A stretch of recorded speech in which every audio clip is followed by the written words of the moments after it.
Now we're moving on to the semi-finals. We're going to start with the matchup between Scarbrand and SPB. As Scarbrand has already played Scarbrand, Scarbrand is being played by SPB, and Scarbrand is playing the Vampire Counts. Got it? Okay. Yes, game one between these two. Of course, we saw Scarbrand play Khorne to great effect earlier on in the tournament. His best faction, I would probably say. But that doesn't mean he doesn't have them available for the late stage of the tournament. SPB has preserved them, and now we get to a matchup which I think traditionally is pretty tough for the Vampire Counts, although Khorne... well, largely because Khorne is one of the best melee factions of the game, and Vampire Counts are exclusively melee units only, pretty much. Yeah, it just means that you kind of run into a blender, so to speak. But let's take a look at what Scarbrand's got going on here. Master Necromancer up in the sky, just a nice cheap flying caster, no bells and whistles really, just magic. I've got Direwolf's Dire Pack and the Regiment-Renowned Chillgeist.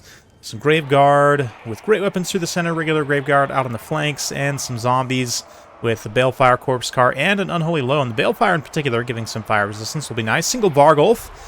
And of course, for SPB, we've got Scarbrand. Looks like some Marauder Horsemen throwing their axes, some Marauder Melee Infantry backed up by Bloodletters. Karnak already netting the Master Necromancer here, and does he have him in his silence range? One great thing about about Karnak is he doesn't actually need to be in range to silence things. It's 55 meter duration, doesn't have the landed condition, so actually, yeah, the Master Necromancer just is not going to be able to cast any spells, which is super painful. But yeah, Rage Embodied also being used on him, pops the Rampage briefly, prevents him from getting down onto the ground to the protection of the Chillgeist, which actually probably are going to have a little bit of a bad trade because of the magic damage and high DPS of the Furies there. But across the rest of the battlefield here, Graveguard Grey Weapons getting in here. We've got the Bloodwake Berserkers as well. Wow, didn't even spot them hidden amongst the ranks.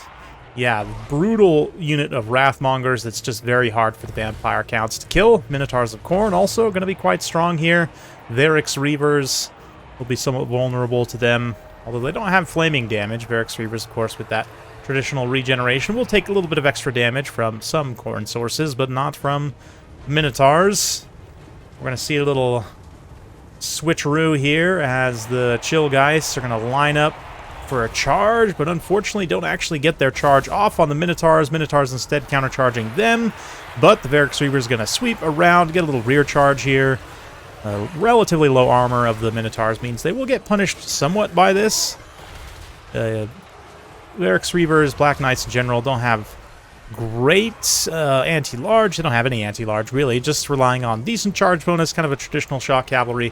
They come in, they do some damage, definitely, not anything too crazy, but they're immediately going to switch directions and plow into the Marauder Horsemen, who themselves have pretty good melee damage, but definitely don't want to be taking charges as much as they can avoid it.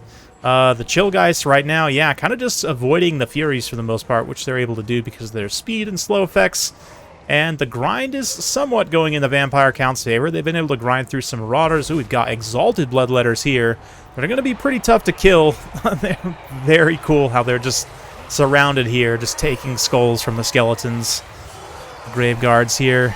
No blood to be had, unfortunately, but a bounty of skulls. I mean, I guess there is blood from the zombies, to be fair. But anyway, Karnak out there in the distance, trying to get a good engagement, but a brutal Sword of Khorne here just drops, smashes a big blob of Scarbrand's infantry. And it does hit those Exalted Bloodletters a little bit as well. They're going to get into a crumbling state and be gone from this mortal plane. Scarbrand and Karnak, though, still fighting. The Vargulf is actually going to be a pretty dangerous single entity here as long as it's well supported. Leadership is somewhat low, but of course it's undead, so it's functionally unbreakable. Yeah, it's got, you know, some benefits here. The fire resistance offsetting its own fire weakness from that regular regeneration trait, and it also does have the hunger. Oh, no, wait. Do Vargulfs not have regeneration anymore? Do they just have hunger? Interesting. Okay, so he doesn't have any weakness to fire, actually, just only resistance, which is going to be nice. Balefire is always a nice benefit to have. But let's see, he's going to get some slaps on Scarbrand here. him versus Scarbrand and Karnak together is going to be a pretty bad time, but as long as one of or the other is distracted fighting some nonsense, that should be just fine. The Master Necromancer is also somehow still alive, and importantly is away from Karnak and Scarbrand, so he can actually cast some spells here, potentially, get some Invocations of Nehek and whatnot going, but unfortunately for the Vampire counts, Varix Reavers failed to shut down. Yeah, Scarbrand's actually going to throw in the towel there. They failed to shut down the Marauder Horsemen. You can see that the Scarbrand and Karnak are both quite still both quite healthy. Yeah, the Vargulf's maybe going to do okay here. Maybe I would have liked to have seen what he can do throughout the rest of the game, but ultimately was not successful here, unfortunately, for Scarbrand. Yeah, I mean, from an infantry perspective, some of the Grave Guards actually did a pretty decent job, but for the most part, they kind of just get run over. I mean, it's hard. They're your best quality thing, right? So it's hard to really take too much else. I do wonder maybe if he had a second Vargulf, perhaps, that would have served him pretty well here in that single entity fight. Double Vargulf's classic Vampire Counts build. Vargulfs, because of their animations, are honestly kind of hard to hit, and they tend to flop around a lot. They don't have the best weapon strength in the world, but they do all right, and especially, you know, with the proper support, they can do decently well. Although here, yeah, I mean, Vargulf had some chance, especially against Karnak. Like, if the double Vargulfs can somehow get Karnak into a situation where they have 2v1 against him, slap him down pretty quickly, potentially some benefit there, but overall I do think it's a pretty tough matchup for the Vampire Counts, as I said off the top.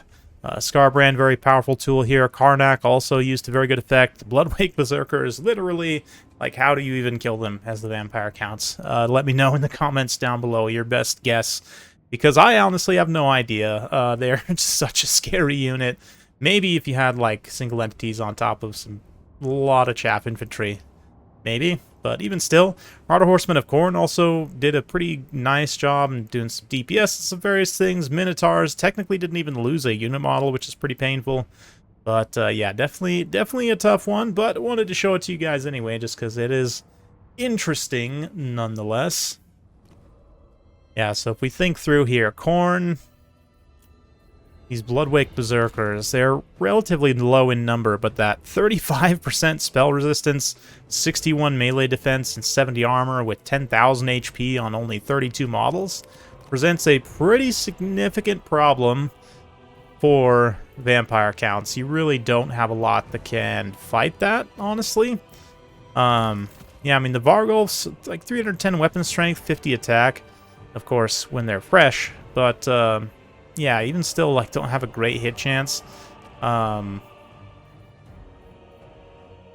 you don't really have, like, great armor-piercing anti-infantry. You do have the Hex Wraiths, but of course, Wrathmongers have magic damage. The Regiment around does, at least. Regular Wrathmongers you could probably kill with Hex Wraiths, actually. But the Bloodwake Berserkers, I don't know, their weapon strength is also so high, they might just be doing enough damage to kill models anyway. But yeah, the Bloodwake Berserkers in particular, armor sundering, magic, flaming damage, so they really have tools to deal with anything that Vampire Counts can bring them in melee. I honestly don't even think, like, a breath attack from a dragon, unless they're super bunched up, I don't know that that's going to do a whole lot of damage. You know, it is interesting to think about in this matchup. And Scarbrand, you know, being a Khorne main, definitely knows sort of their strengths and weaknesses. I can imagine in this matchup, probably, I think I've talked to him about it before, it's been some time, but I want to say that there's not really, like, a great option for the Vampire Counts in terms of lords. You know, there's the temptation to try and compete in melee, so somebody like, you know, the Blood Dragon Vampire Lord, or the Red Duke especially, given the LC specifically tears away physical resistance as well as melee defense, means that this actually can be used to pretty good effect against a character like Scarbrand, and just, you know, help put him down that much faster. Given that Scarbrand already doesn't have incredible melee defense for something of his cost, 50 is good, definitely. But if you can tear away the majority of that with minus 40 melee defense, plus the 20% physical resistance. The problem with these assassination debuffs is they are temporary, of course. This one only lasts 24 seconds, which is a decent amount of time, but it's also not a guarantee that you're going to get a good clean engagement during that time. You know, the Khorne player might see that pop and then actively try and avoid melee with Scarbrand, which, you know, because of his mass and kind of movement animations, can be somewhat easy to do. Of course, like I said, you've got the Blood Dragon. He's more of a generalist support lord rather than having sort of a specialist assassination debuff. With the, let's see if we come over here to the Blood Dragon, of course, the Helm of Discord. Classic, very strong item, but yeah, I mean, it's going to help the rest of your troops also, but ultimately, I think the stat differentials are so high in many cases that it might not end up mattering. I mean, the melee defense component, I think, is maybe the most important, given that Khorne units tend to not have the greatest melee defense in general. But it's an interesting one. Again, if you guys have thoughts, let me know down in the comments below, particularly Scarbrand if you're watching. I'd love to hear your take on this matchup. Thank you all so much for watching. It's been my pleasure. We will see you next time.